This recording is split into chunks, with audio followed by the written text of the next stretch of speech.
ఈరోజు Sircilla municipal chairman Jindam Kala Chakrapani అధ్యక్షతన పురపాలక సంఘం యొక్క సాధారణ సమావేశం నిర్వహించుకోవడం జరిగింది.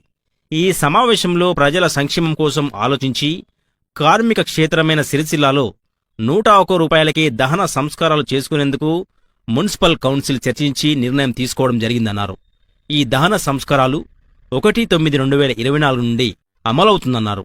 దహన సంస్కార పరిధిలో ఎవరైనా డబ్బులు అడిగితే మున్సిపల్ కార్యాలయంలో ఫిర్యాదు ఇస్తే వారిపై తగిన చర్యలు తీసుకుంటామన్నారు. కార్యాలయంలో ప్రజల సంక్షేమంపై ఆలోచించి దాన సంస్కారాలు గతంలో 7,500 ఉన్న డబ్బుల్ని ఈరోజు పాలకవర్గం చర్చించి ఒక నిర్ణయం మీద 101 రూపాయికి చేస్తే బాగుంటది సిరిసిల్ల పట్టణ ప్రజలకని ఆలోచించుకొని చేయడం జరిగింది. ప్రజలు మరి దీన్ని అందరూ సద్వినియోగం చేసుకోవాలి.